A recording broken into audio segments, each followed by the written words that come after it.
నిజంగా మన రేవంత్ సర్కార్ది గింతగనం బండేగుండెనా కొంచెమన్నా మానవత్వం అనేది ఉండదా? ఆర్టీసోలు సమ్మె చేస్తురు కదా, కానీ మన సర్కారు వాళ్ళ పానాలతోని ఆడుకుంటుంది. పోలీసులను ముంగడ పెట్టే సమ్మెను ఫెయిల్ చేసే కుట్రేషన్ చేస్తున్నది. కడుపు మండిన ఓ డ్రైవర్ అన్న పెయి మీద పెట్రోల్ పోసుకొని నిప్పు పెట్టుకున్నాడు. అయినా సర్కార్కు చీమ గుట్టినట్టు కూడా ఉంటలేదు. అగో ఎంత అన్యాయం ఇది! ఈ సర్కార్కు ఆర్టీసోలంటే ఎందుకింత కోపం, ఎందుకింత లెక్కలేంతనం? రెండొద్దుల సంధి ఎర్రటెండల సమ్మె చేస్తున్న సర్కారు వీళ్లకు మాత్రం భరోసా ఇచ్చుడే లేదు. అదునా పోలీసులతోని కొట్టిస్తుంది, ఇంకా జిత్తుకుపోతూనే ఉన్నది. సర్కారు మీద కోపంతోని నర్సంపేటలో ఒక డ్రైవర్ అన్న పెట్రోల్ పోసుకొని నిప్పు పెట్టుకున్నాడు. నా సాగుతోనన్న సర్కార్కు బుద్ధొత్తదని, ఆర్టీసీ కుటుంబాలు బాగుపడతాయని ఈ పని చేసిండట. ఇది ముమ్మాటికి సర్కారు చేసిన పాపమే కదా. नहीं चलेगा नहीं चलेगा नहीं चलेगा नहीं चलेगा नहीं चलेगा बस का भैया नहीं चलेगा बस का भैया नहीं चलेगा యాజమాన్య మొండి వైఖరి నశించాలి యాజమాన్య మొండి వైఖరి నశించాలి ప్రభుత్వ మొండి వైఖరి నశించాలి ప్రభుత్వ మొండి వైఖరి నశించాలి. ఇక ఇంకో దిక్కు సమ్మె నడవకుండా సర్కారు దిక్మాల కుట్రలు అన్ని చేస్తున్నందువల్ల పోలీసులను కావలి పెట్టి బస్సులను బలిమేటికి నడపాలని చూసింది. ఒక్కొక్క బస్సుకు ఒక్కొక్క కానిస్టేబుల్ పెట్టిందట సర్కారు. ఇక చూడు కథ, సమ్మెలో ఉన్న కార్మికులు ఆ బస్సులకు అడ్డంగా పడ్డారు. కానీ పోలీసులు వీళ్ళ మీదకి దండయాత్రకు పోయినట్టే పోయారు, అరెస్టులు చేసిరు. అయినా కార్మికులు మా కడుపు కొట్టద్దు, మా నోట్లే మానుపోయేదాన్ని అనుకుంటా పోలీసుల కాళ్ళు మొక్కిరు.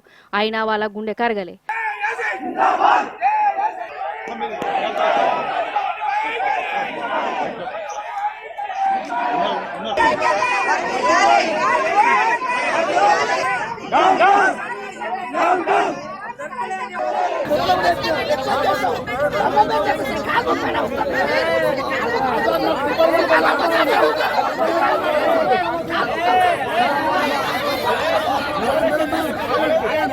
ఉన్న వాస్తవాలు ఒకటి మంత్రి గారు చెప్పే పొంతన లేని సమాధానాలు చెప్తున్నారు.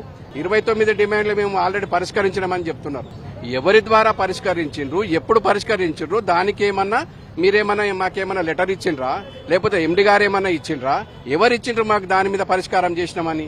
ఎందుకు చెప్పాలి ఇవన్నీ అబద్దాలు? మంత్రి గారు మేము మీ మేనిఫెస్టోలో పెట్టిండ్రు, మీ మేనిఫెస్టోలో పెట్టిదానే మేము వాళ్ళు అడుగుతున్నాము. వచ్చిన సమస్యనే అది. ఇక్కడ మీరు 6 డిమాండ్లు ఏవైతే పెట్టారో ఆర్టీసీ కార్మికుల గురించి, మీరు దాని గురించే మేము కొత్తగా అడగలేదు. ఇవాళ కొత్తది ఒకటి ఏంది అడిగామంటే ఎలక్ట్రికల్ బస్సుల గురించి. ప్రభుత్వం ఈ యాజమాన్యం కార్మిక సమస్యలు పరిష్కారం చేయకుండా ధిక్కార స్వరంతో వ్యవహరిస్తోంది.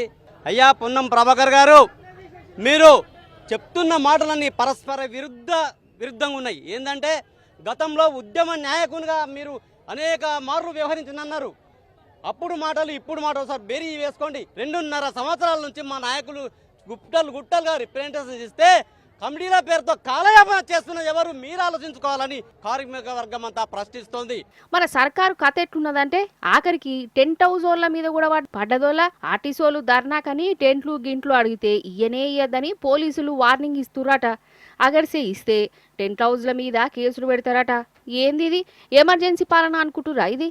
ఆర్టీసీలకు టెంట్లు ఇయ్యద్దని టెంట్ హౌస్ వాళ్ళను బెదరగొట్టుడేందోళ్ళ 32 డిమాండ్లు తీర్చేదాకా ఈ సమ్మె ఆప్పుడే ఉండదని కార్మికులు చెప్తురు.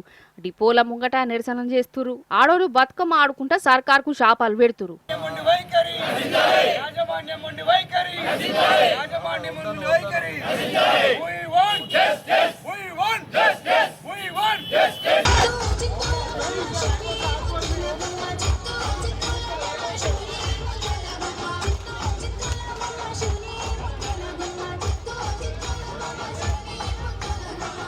రేవంత్ అన్న అర్థం చేసుకుంటాడని అనుకున్నాం, కానీ పొన్నం ప్రభాకర్ సారు రేవంత్ సారు వీళ్ళిద్దరు కలిసేసి మాకు ఇలా నిండా ముంచుతారని మేము అనుకోలేదు.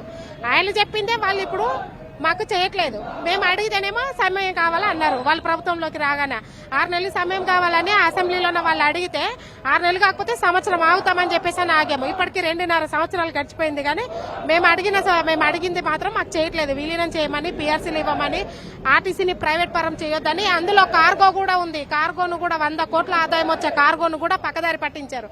ముఖ్యంగా రవాణా శాఖ మంత్రి దాటవేసే ధోరణిలో ఉన్నారు. పోలీసులు ఎంత తెగబడ్డా ఎంత బెదిరగొట్టినా కార్మికులు మాత్రం వెనకడుగు వేస్తలేరోలా. కాదు అధికారంలోకి వచ్చిన కొత్తల రేవంత్ సారు ఏమన్నాడోలా, ఇది ప్రజాపాలన, ఎవ్వలన్నా నిరసన చేసుకోవచ్చు, ధర్నాలు చేసుకోవచ్చు, మీ బాధలు చెప్పుకోవచ్చు అని అన్నాడా. మరి నిరసనలు చేస్తుంటే ఇట్లా పోలీసులతోని కేసులు పెట్టించుడేంది, లాఠీలతోని కొట్టించుడేంది, సమ్మెను ఫెయిల్ చేసేటందుకు ఈ కుట్రలేంది. వాళ్ళేమన్నా కొత్త కొత్త కోరికలు డిమాండ్లు అడుగుతురా ఏమన్నా? రేవంత్ సారు ఓట్లకు ముందు చెప్పినయా ఇంకా మాట మీద నిలవడం అంటురు. ఆయన గాని సర్కారు వీళ్ళను రెచ్చగొడతనే ఉన్నది.